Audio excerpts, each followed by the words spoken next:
আসসালামু আলাইকুম রহমতুল্লাহি ওবরকাত। আওয়ামী লীগের পতনের পিছনে বিএনপি, জামাত, ছাত্র জনতা যতটুকু না দায়ী, তার চেয়ে অনেক বেশি দায়ী হচ্ছে আওয়ামী লীগ নিজেরা। কীভাবে আওয়ামী লীগ নিজেরা, যদি উদাহরণ দিয়ে বলি, আমি যাদেরকে আওয়ামী লীগ কর্তৃ হিসেবে চিনতাম, তাদের অধিকাংশকেই আমি দেখেছি বিগত সময়ে আওয়ামী লীগ যখন ক্ষমতায় ছিল, তারা আসলে ব্যক্তি লীগ করছে। বেশিরভাগ মানুষই আওয়ামী লীগ খুব কম মানুষই করছে। যদি উদাহরণ হিসেবে দেই, আমার বাড়ি হচ্ছে নোয়াখালী জেলায় বেগমগঞ্জ থানায়। আমাদের বেগমগঞ্জ থানার যিনি আওয়ামী লীগের উপজেলা সেক্রেটারি মামুন রশিদ কিরণ, তিনি হচ্ছেন আবার নৌকা প্রতীকে বিনা ভোটে বারবার এমপি নির্বাচিত হয়েছেন। তিনি এমপি, তিনি আওয়ামী লীগের সেক্রেটারি, তার স্ত্রী মহিলা আওয়ামী লীগের সভাপতি, তার ছেলে ছাত্রলীগ নিয়ন্ত্রণ করে, তার ভাই পৌরসভার মেয়র।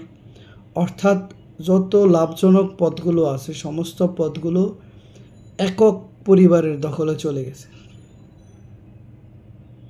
এতে কি হয়েছে, আমাদের বেগমগঞ্জ উপজেলাতে আরও যে প্রভাবশালী আওয়ামী লীগের নেতারা ছিল, যিনি উপজেলা সভাপতি ছিলেন, যিনি এর আগে মেয়র ছিলেন, এরকম আরও 3জন নেতা অন্তত, তারা সবসময় এমপি সাহেবের বিরোধিতা করতেন বা তার পরিবারের বিরোধিতা করতেন। এটা আওয়ামী লীগ দুই ভাগে বিভক্ত হয়ে গেছে। এখন এই দুই ভাগে বিভক্ত হওয়ার কারণে আওয়ামী লীগ নিজেরাই নিজেদেরকে মামলা দিত, আওয়ামী লীগ নিজেরাই নিজেদের ক্ষতি করত, নিজেরাই নিজেদের সাথে মারপিট করত। প্রত্যেকটা আসনেই এই অবস্থা।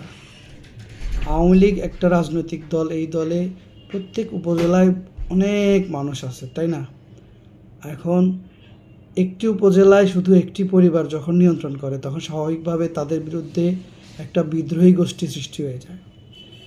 কারণ এমপির পদ, উপজেলা সভাপতি সেক্রেটারির পদ, মেয়রের পদ, উপজেলার চেয়ারম্যানের পদ, এই পদগুলো খুবই লাভজনক বিদায় বাংলাদেশের প্রেক্ষাপটে সবাই এই পদগুলোতে আসতে চায়। এখন একটি পরিবারের নিয়ন্ত্রণে যখন পুরো উপজেলার রাজনীতি চলে যায়, তখন বাকি আরও বড় প্রভাবশালী কিছু নেতৃবৃন্দ এখানে ক্ষতিগ্রস্ত হয় বা বঞ্চিত হয়। এখানে ক্ষমতার দ্বন্দ্ব চলে আসে, লাভ লোকসানের দ্বন্দ্ব চলে আসে। সেক্ষেত্রে এই ক্ষতিটা আওয়ামী লীগ তাদের নিজেদের করছে। এই ক্ষতিটা তাদের ইউনিয়ন পর্যায়েও প্রভাব ফেলছে, ওয়ার্ড পর্যায়ে প্রভাব ফেলছে।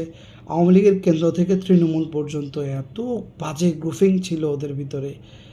এই গ্রুপিংয়ের কারণে সর্বশেষ 2024-এর 7ই জানুয়ারি জাতীয় নির্বাচনে আওয়ামী লীগের দুটো পক্ষ আলাদা আলাদা হয়ে যখন নির্বাচন করছে, একটা পক্ষ আরেকটা পক্ষের উপরে জুলুম করছে। কোথাও নৌকার লোকেরা স্বতন্ত্র প্রার্থীর উপরে, কোথাও স্বতন্ত্র প্রার্থীর লোকেরা নৌকার লোকের উপরে। বিভিন্ন নেতা মন্ত্রীদের প্রভাব খাটিয়ে সারা বাংলাদেশে নিজেরা যে মারামারি, কাটাকাটি, দ্বন্দ্ব সৃষ্টি করছে, এটার ফলাফল হিসেবে দলীয়ভাবে তারা ক্ষতিগ্রস্ত হয়েছে। যার কারণে জুলাই আগস্টে আওয়ামী লীগের একটা বিপুল সংখ্যক নেতাকর্মী কিন্তু মাঠের সক্রিয় অবস্থানে ছিল না, এবং সেই সাথে আওয়ামী লীগের একটা বড় অংশ কিন্তু চেয়েছিল যে আওয়ামী লীগ সরকার থেকে চলে যাক। আওয়ামী লীগের ভিতরে কিছু মানুষ ছিল যারা শেখ হাসিনার শেষের দিকের কাজকর্মগুলো মেনে নিতে পারে নাই। ওবায়দুল কাদেরের বক্তব্য, আওয়ামী লীগের মন্ত্রীদের বক্তব্যে তারা বিব্রত বোধ করতো। যারা আওয়ামী লীগকে দল হিসেবে ভালোবাসে, যারা বিনা স্বার্থে আওয়ামী লীগ করতো, এমন মানুষ শেষ পর্যন্ত চেয়েছে যে শেখ হাসিনার পতন হয়ে যাক, আওয়ামী লীগের পতন হয়ে যাক। কারণ আওয়ামী লীগ প্রশাসনের মধ্যে বিলীন হয়ে যাচ্ছিল, আওয়ামী লীগের থেকে প্রশাসন শক্তিশালী হয়ে গেছে, সাংগঠনিক কাঠামো দুর্বল হয়ে গেছে, আওয়ামী লীগের রাজনীতি দুর্বল হয়ে গেছে, দীর্ঘদিন ক্ষমতা থাকার কারণে হাইব্রিড সৃষ্টি হয়ে গেছে, সুবিধাভোগী মানুষ সৃষ্টি হয়ে গেছে।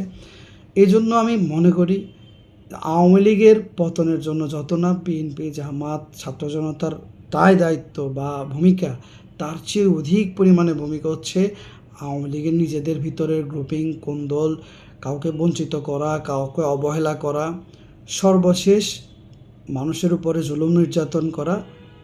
যেখানে আওয়ামী লীগের একটা বিশাল অংশের সায় ছিল না বা সমর্থন ছিল না।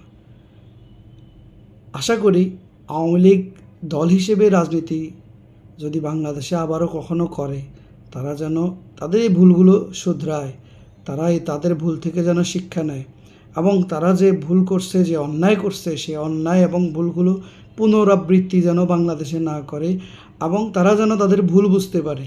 আল্লাহ যেন তাদের হেদায়েত দান করে। আসসালামু আলাইকুম রহমতুল্লাহ।